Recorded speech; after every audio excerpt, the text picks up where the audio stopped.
Welcome to 108 news Telugu. బులెటిన్ల ముందుగా headlines. నేటి నుండి వన మహోత్సవ వేడుకలు ప్రారంభం. రాష్ట్ర ప్రజలకు డిప్యూటీ సీఎం పిలుపు. నల్గొండ జిల్లాను ఎడ్యుకేషనల్ హబ్గా మారుస్తా కోమటిరెడ్డి వెంకటరెడ్డి హామీ.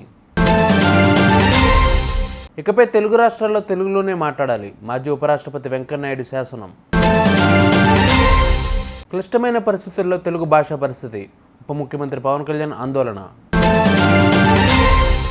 వన మహోత్సవాన్ని ప్రతి ఒక్కరూ సామాజిక బాధ్యతగా తీసుకుని శుక్రవారం నుంచి రాష్ట్ర వ్యాప్తంగా మొదలయ్యే కార్యక్రమంలో విధిగా పాల్గొనాలని ఉప ముఖ్యమంత్రి వర్యులు అటవీ పర్యావరణ శాస్త్ర సాంకేతిక శాఖ మంత్రులు శ్రీ పవన్ కళ్యాణ్ గారు పిలుపునిచ్చారు. పచ్చదనంతో రాష్ట్రమంతా కలకలలాడాలని, అదే లక్ష్యంతో కూటమి ప్రభుత్వం ముందుకు వెళ్తుందని చెప్పారు. శుక్రవారం వన మహోత్సవ కార్యక్రమం నిర్వహిస్తున్న వేళ శ్రీ పవన్ కళ్యాణ్ గారు రాష్ట్ర ప్రజలకు వీడియో ద్వారా సందేశం అందించారు. అందరికీ హృదయపూర్వక నమస్కారాలు. వన మహోత్సవ కార్యక్రమాన్ని అందరూ సామాజిక బాధ్యతగా తీసుకోవాలని మనస్ఫూర్తిగా అభ్యర్థిస్తున్నాను. పర్యావరణ సమతుల్యత కోసం పచ్చదనాన్ని పెంచాలి అనేది ఎన్డీఏ కూటమి ప్రభుత్వం లక్ష్యం. 29% ఉన్న పచ్చదనం 50% తీసుకెళ్లాలే లక్ష్యంగా పనిచేస్తున్నాం. ఈ వన మహోత్సవ కార్యక్రమంలో మరొక ముఖ్య విషయం, వృక్ష జాతుల ఎంపిక చాలా కీలకం. అవి స్వదేశీ వృక్ష జాతులను ఎంపిక చేసుకోవటం చాలా అవసరం. స్థానిక వృక్ష జాతులు నాటడం ద్వారా జీవ వైవిధ్యాన్ని, నేల ఆరోగ్యాన్ని మరియు పర్యావరణం మరియు మానవ ఆరోగ్యాన్ని కాపాడిన వాళ్ళు అవుతాం. అందుకే దేశవాళీ చెట్లు పెంచడం చాలా అవసరం.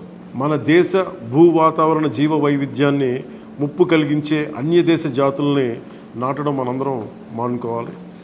చూడటానికి మొక్క ఆకర్షణీయంగా ఉంది, మొక్క నాటితే ఏపుగా పెరిగిపోతుంది, నిర్వహణ ఖర్చులుంటాం అని చెప్పి ఎవెన్యూ ప్లాంటేషన్ పేరు మీద గత దశాబ్ద కాలంలో అన్య దేశ వృక్ష జాతులైన కోనాకార్పస్, ఏడాకుల పాల, మడగాస్కర్ ఆల్మండ్, ఆస్ట్రేలియా తుమ్మ లాంటి వృక్ష జాతుల్ని విరివిగా నాటేశాం.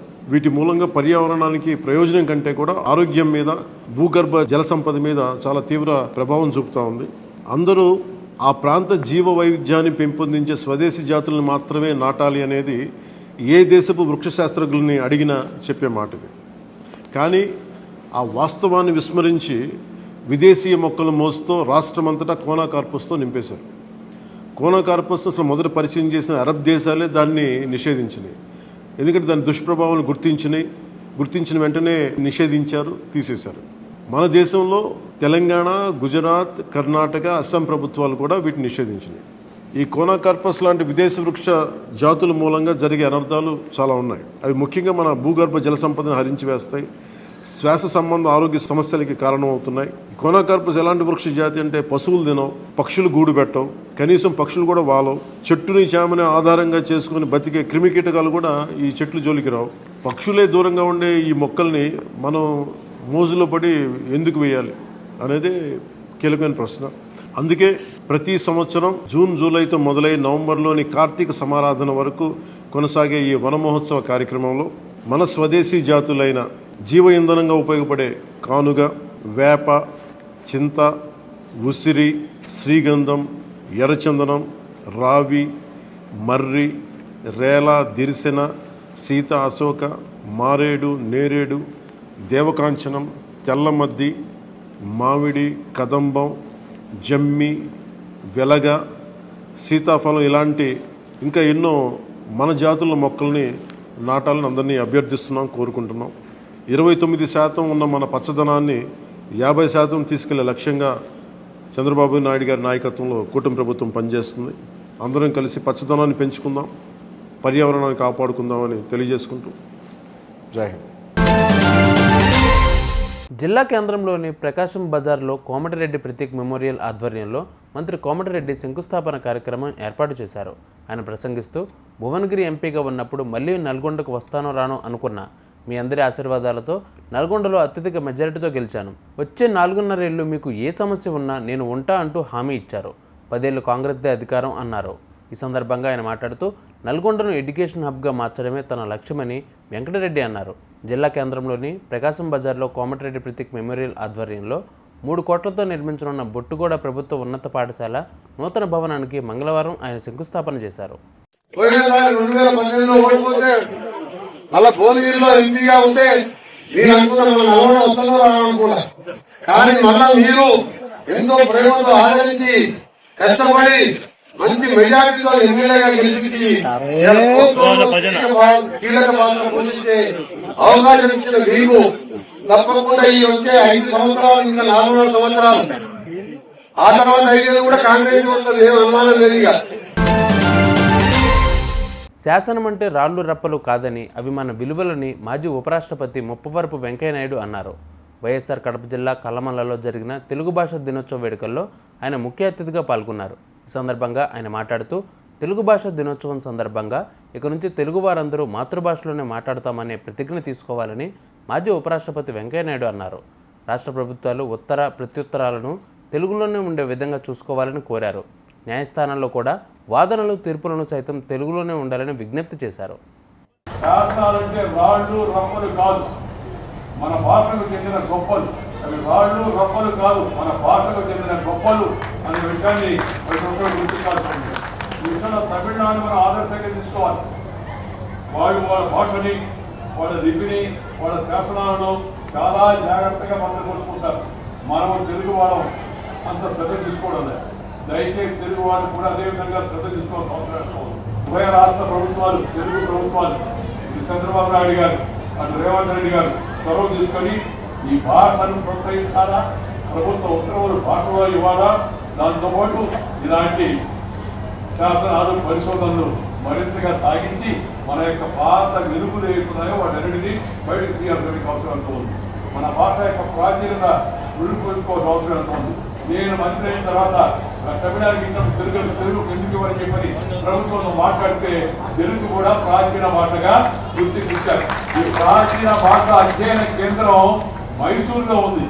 మొత్తం మీద మన రాష్ట్రంలో తెలుగు ప్రాచీన అధ్యయన కేంద్రాన్ని పెట్టి అక్కడ ఇలాంటి శాసనాలు, అలాగే ఇలాంటి నిపుణులు, ఇలాంటి పుస్తకాలు ఏవైతే ఉన్నాయో వాటన్నింటినీ కూడా అధ్యయనం చేసి మన యొక్క అసలు మూలాలకు మరింత లోతుగా వెళ్ళే ప్రయత్నం చేయాల్సిన అవసరం ఉంది.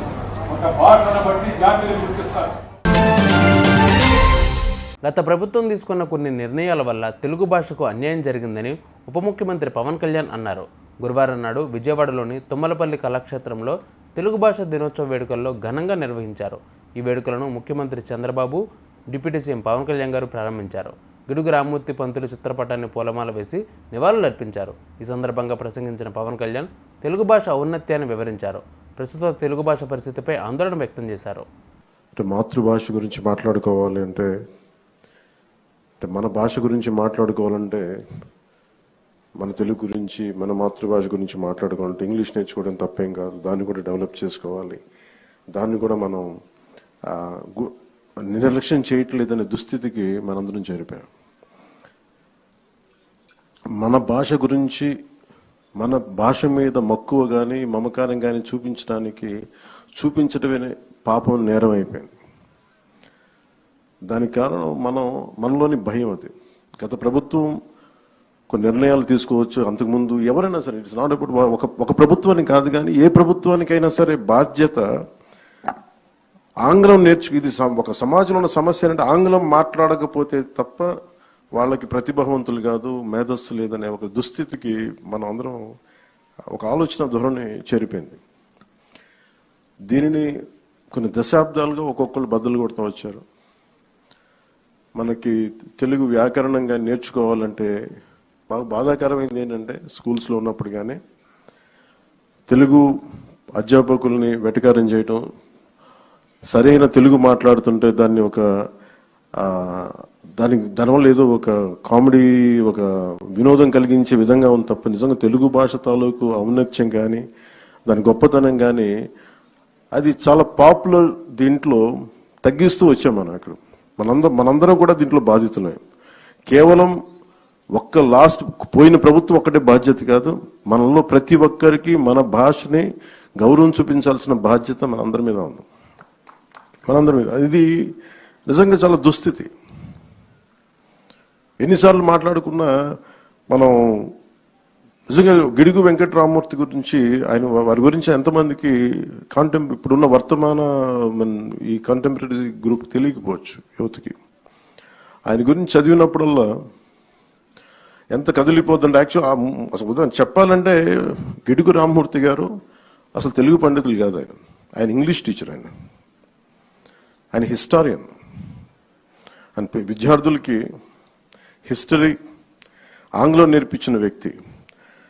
ఆయన తెలుగు భాష మీద అసలు ఆయన దృష్టి పెట్టలేదు. కానీ హిస్టరీ దీంట్లో ఏదో ఒక టెంపుల్కి వెళ్తే ఆ టెంపుల్ ఒక ప్రత్యేకమైన ఒక కలిపిన ఒక భాష పత్రాలు ఉంటాయి ఆ టెంపుల్ మీద.